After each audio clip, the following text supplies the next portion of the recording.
बेपत्ता झाले आहे, नॉट रिचेबल आहे, ते विधान परिषदसाठी संपर्कात आहे भाजपच्या. काय तुमची माहिती आहे संपूर्ण प्रकार? पंकज बागड्यांनी तो फोटो 3 महिने आधीचा असल्याचा हे केला, माहिती दिली. नाही, असं आहे की आमचे जवळपास 23 नगरसेवक नॉट रिचेबल आहे चंद्रपूर आणि गडचिरोली जिल्ह्यात. आणि मी 100% सांगतो, त्यांना 5-5 लाख रुपये देऊन त्यांना उचललेलं आहे. आणि हे पैशानी हे सगळी लोक आमची विकली गेली आहे. आता आम्ही व्हीप जारी करणार आहोत, त्यांच्या घराला व्हीप चिपकवणार आहोत ज्यावेळेस निवडणूक होईल, आणि त्यांना अपात्र करण्याची कारवाई आम्ही सुरू करू. कारण पक्षाचा व्हीप झुंगारून जर पाऊल उचलत असतील तर ते अपात्र ठरू शकतात. राहिला फोटो कधीचा आहे, भांगडियाबरोबर आहे, काय आहे. आता तो फोटो जर त्यांनी नेला असेल तर त्याच्याबरोबरचा आहे. तो आता कधीचा जुना आहे, 3 महिन्याचा आहे की आत्ताचा आहे, हे आता मला काही सांगता येणार नाही. परंतु एक नक्की आहे की चंद्रपूरमध्ये घोडा बाजार प्रचंड तेजीत आहे आणि त्यांनी तो घोडा बाजार सुरू केलेला आहे. त्याची काही गरजही नव्हती. पण असं आहे की आमदार ठेकेदार झाल्यानंतर पैशाची गरमी आणि मस्ती येतेच. ती मस्ती त्यामध्ये दिसते आहे पैशाची. आता बिना श्रमाने आणि लोकप्रतिनिधी म्हणून जर आता आमदारच ठेकेदार व्हायला लागले तर नीतिमत्ता नैतिकता काय राहिली राजकारणात? हे सगळं धंदा आणि राजकारण, सत्ता आणि पॉवर, हे दोनही जर एकत्रित होऊन जर काम व्हायला लागलं तर सामान्य जनतेचे हाल होणारच आहे. हो, भांडियांचं असंही म्हणणं आहे की तुम्ही आपले नगरसेवक सांभाळू शकत नाही, माझं नाव त्यात का टाकताय आणि कुठल्याही प्रकारे आमचा उमेदवार निवडून आणण्यासाठी मी प्रयत्न करीन. हे बरोबर आहे ना. उद्या जर सत्ता नसती राज्यात तर कुत्रंही गेलं नसतं मागे. कुत्रंही उद्या सत्ता जाऊ देत आणि न्या म्हणा उचलून, कोणात किती दम आहे. तर सत्तेचा उपयोग काही लोकांना धाक, ATC आपल्या बँकेच्या काही संचालकांना धाक, ते त्यावर ही नेमली गेली, तुमची SIT नेमली गेली आणि यामुळे त्यांना काही लोकांना घाबरवलं. आणि काही ठिकाणी तर आता ते वारझुकर वगैरे का गेले तर त्याचा सरपंच मुलगा आहे, त्याची कंप्लेंट केली, त्याला जेला टाकायची धमकी दिली. अशा धमक्या जे देऊन राजकारण चाललेलं आहे, त्यामुळे ते चाललेलं आहे. आता आम्ही सांभाळून आम्हीच सांभाळू. पैसे जर इतके मिळायला लागलेत आणि पैशाचा धंदा व्हायला लागला तर मी पुन्हा जबाबदारीने सांगतो, 5-5 लाख रुपये घेऊन त्यांना नेलेलं आहे. आणि आमच्या लोकांच्या माझ्याकडे तसे पुरावे पण आहेत. त्यांनी तेच म्हटलं की तुम्ही पुरावे सादर करा. आहेत पुरावे माझ्याकडे, मी पुरावे देईल. कधी सादर करेल? देईल ना. आता अजून वेळ आहे त्याला. माझ्या लोकांचे सगळे रेकॉर्ड आहेत माझ्याकडे. किती पैसे कोणा आमच्या घेतले, त्यांचं माझ्याशी बोलणं झालं आहे काही लोकांशी, आणि त्यांनी मला सांगितलं आहे की जे झालं आहे तेच क्लिअर आहे. त्याच्यात काय अमाऊंट 5-5 लाख आता ॲडव्हान्स दिला आहे, पुन्हा काही देतील. ते आता मोठे मोठे उमेदवार राहणार आहेत तर देतील. त्यामुळे हे काय घोडा. अमाऊंट किती आहे? आता कोणी म्हणतात 10 लाख रुपये देऊ, कोणी 15 लाख देऊ, काँग्रेसवाले जर देतील त्याच्या डबल देऊ, असं सगळी चर्चा आहे. आमच्याकडे आहेच नाही तर आम्ही कुठून डबल देऊ ना ट्रिबल देतील. आता ते काय द्यायचं. काँग्रेसचा एक गट त्यांच्या संपर्कात असेल, असतील ना. भाजपचा गट आहे, त्याच्यात असंतुष्ट प्रत्येक ठिकाणी असतात. काही लोक पक्षाशी बेईमानी करण्यातच धन्यता मानतात.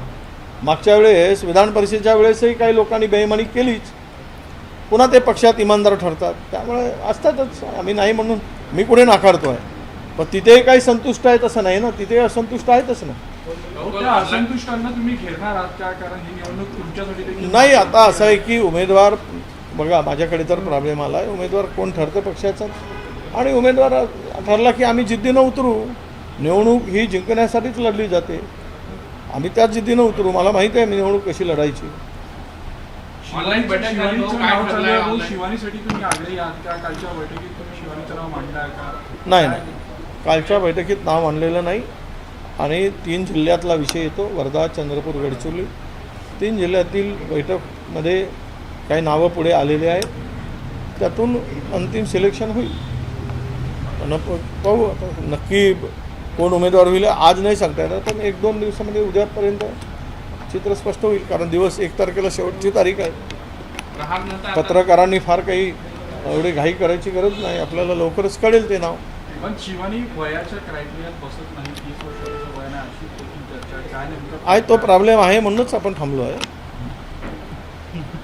प्रहारनंतर आता शिंदे सेनेमध्ये बहुजन विकास आघाडी सुद्धा सामील होते अशा पद्धतीची चर्चा. हां? शिंदे सेनेमध्ये बहुजन विकास आघाडी ठाकूरांची ती सामील होईल अशा पद्धतीची चर्चा आहे प्रहारनंतर आता. हितेंद्र ठाकूरांची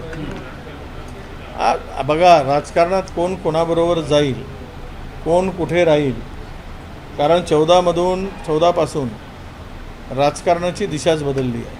2014 पासून मोदीचं सरकार आलं आणि ED CBIचं सरकार आलं मोदीबरोबर, ECIचं सरकार आलं मोदींच्या बरोबर, तेव्हापासून सगळे राजकारणाचे समीकरणं बदलले आहेत.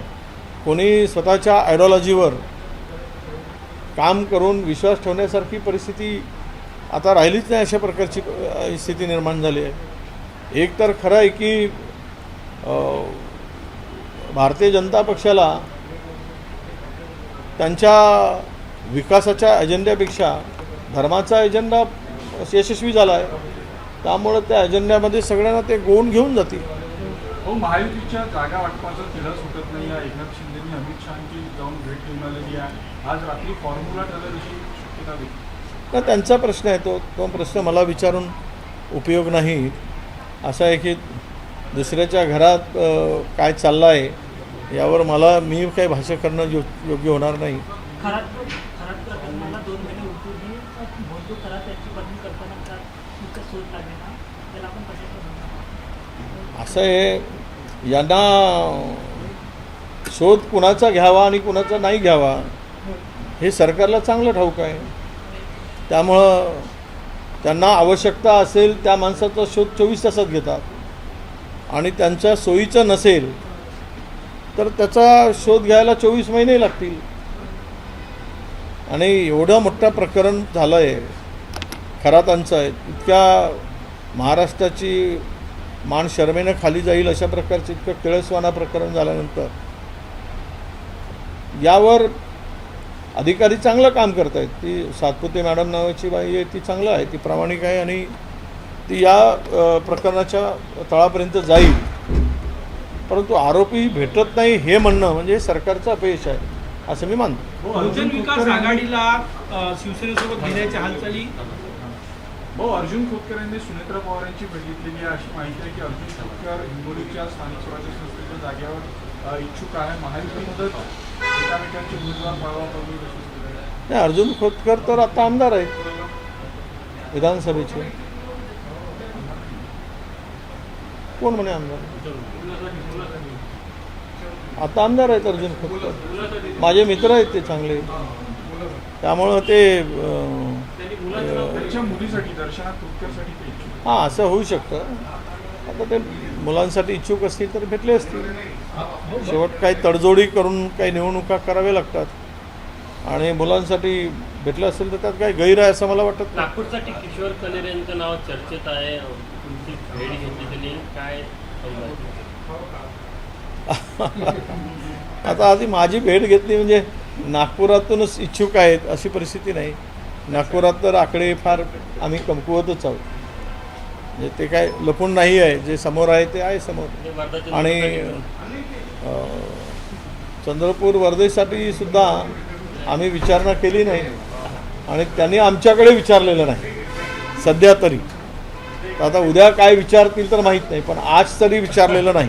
भास्कर नन्नावरे, बंटी भांगडिया भाजपचे आमदार यांच्या कार्यालयात जाऊन विक्ट्रीचा साईनचा फोटो शूट करतात. काय सांगणार? त्यांनी 2 नगरसेवक ते गेला आहे, तो पहिलेपासूनच आमची चूक झाली. आम्ही त्याला नगराध्यक्ष करून त्याला तिकीट आहे त्यामुळे चुकीची दिली. तो सुरुवातीला आमच्या काही नगरसेवकांचा जोरा नगराध्यक्षांना विरोध होता म्हणून नगराध्यक्ष मी बदलला. पण नगराध्यक्ष निवडून आल्यानंतर त्या पहिल्याच टप्प्यामध्ये तो तिकडे जात होता काही लोक घेऊन.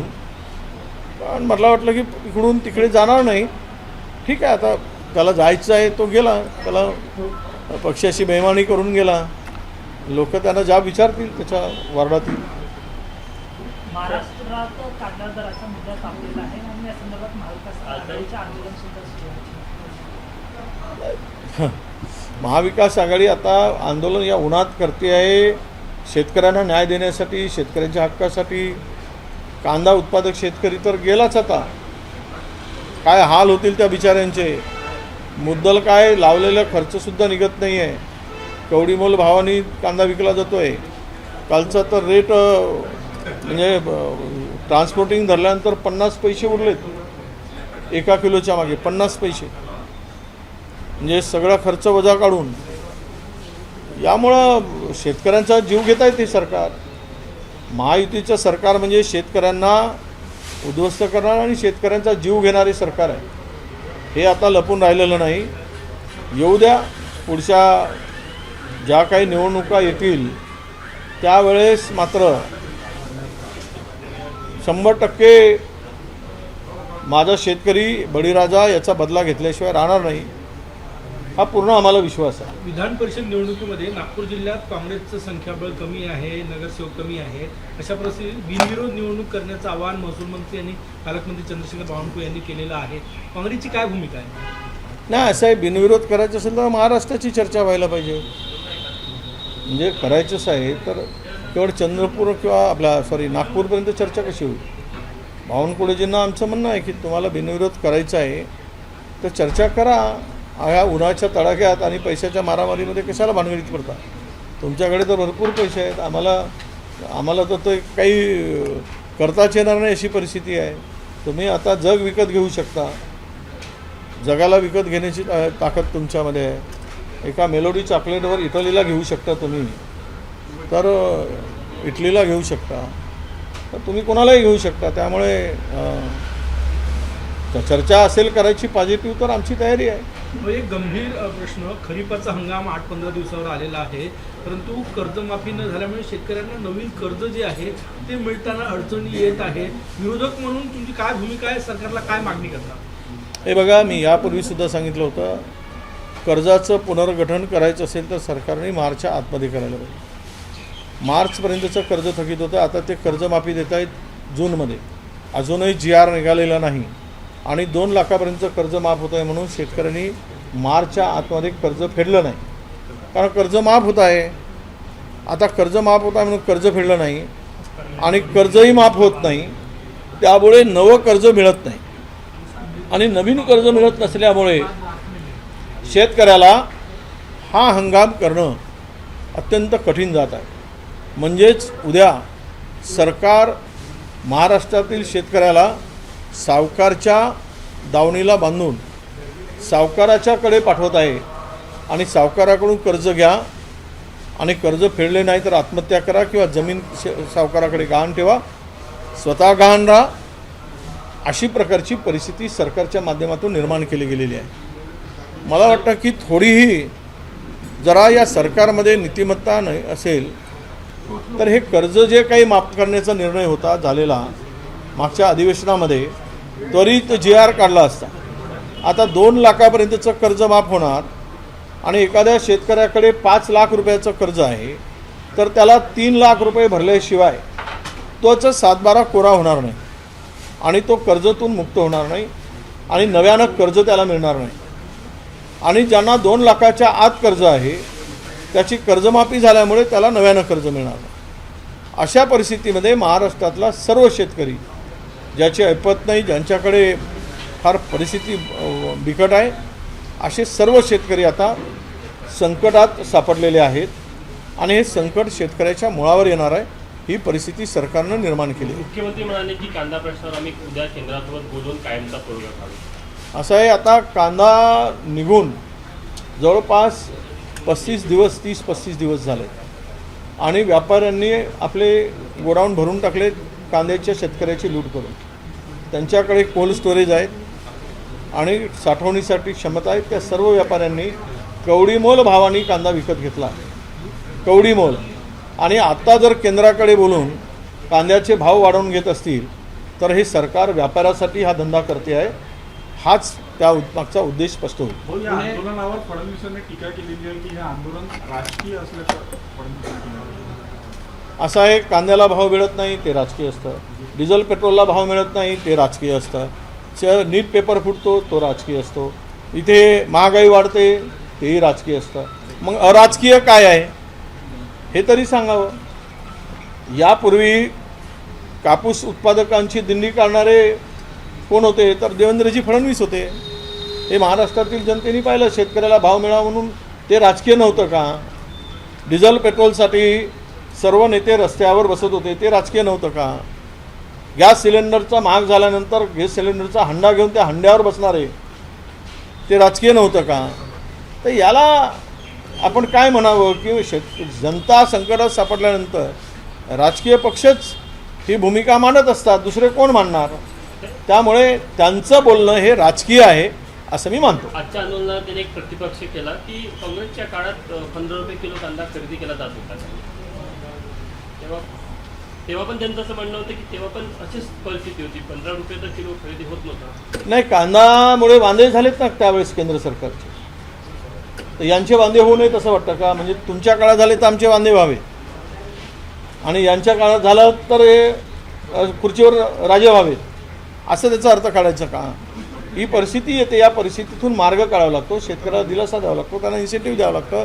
राज्य सरकारने पर क्विंटल काही मदत करावी लागते. त्यावेळेस आम्ही केली काँग्रेसच्या सरकारने. कांद्याचे भाव गडगडले त्यावेळेस शेतकऱ्याच्या पाठीमागे आम्ही भक्कमपणे उभे होतो.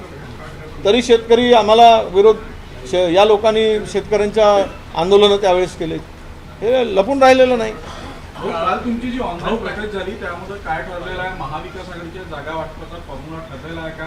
कधी काल ही काँग्रेसच्या अंतर्गत बैठक झाली. कुठल्या जागा काँग्रेसकडे घ्याव्यात यावर चर्चा झाली आणि उद्याला त्यावर अंतिम निर्णय होईल की कोणत्या जागा कोणत्या पक्षांनी लढवा. भाऊ एक प्रश्न असा आहे, काही जिल्ह्यांमध्ये पुण्यासारख्या जिल्ह्यांमध्ये जमावबंदी आदेश लागू करण्यात आला आहे की पेट्रोल डिझेल संदर्भात आंदोलनाच्या पार्श्वभूमीवर हे झालं असं सांगण्यात येत आहे. तर तुमची माहिती काय की असा जमावबंदीचा आदेश काही जिल्ह्यात काढण्यात आला आहे? पुण्यात आहे. आणखी नाही, आता जमाबंदीचा आदेश काढून जनता थोडी ऐकणार आहे. पुण्यातून सुरुवात झाली. शहरी भागामध्ये काही प्रमाणात व्यवस्था मला ठीकठाक आहे. ग्रामीण भागामध्ये किंवा इतर भागामध्ये फार प्रमाणात मोठ्या प्रमाणात शॉर्टेज आहे. पुण्यामध्ये सुद्धा डिझेल शॉर्टेज झाल्यामुळे, पेट्रोलचं शॉर्टेज असल्यामुळे हे प्रश्न निर्माण झाले. आता तुम्ही जमाबंदी आदेश लागू करताय, महाराष्ट्रभर लागू करा. लोकांनी घराच्या बाहेर पडणारच नाही, पेट्रोल पंपात जावंच नाही. कारण जाऊन तरी काय उपयोग आहे? तिथे काहीच नाही तर जमाबंदी लागू तरी कशाला करायची? आता लोक रस्त्यावर उतरू नये सरकारच्या विरुद्ध म्हणून पोलिसांचा आणि बळाचा वापर करून सरकार जर त्यांना थांबवण्याचा प्रयत्न करत असेल तर तो त्यांचा मूर्खपणा आहे असं मी मानतो. आणि हे अशा प्रकारे काही पाऊल उचलणं म्हणजे जनतेचा रोष अधिक तीव्र करणं आहे. आणि तीव्र करून जनतेला तुम्ही गृहीत धरून जर मार्ग काढणार नसाल तर तुम्हाला जनता गृहीत धरेल.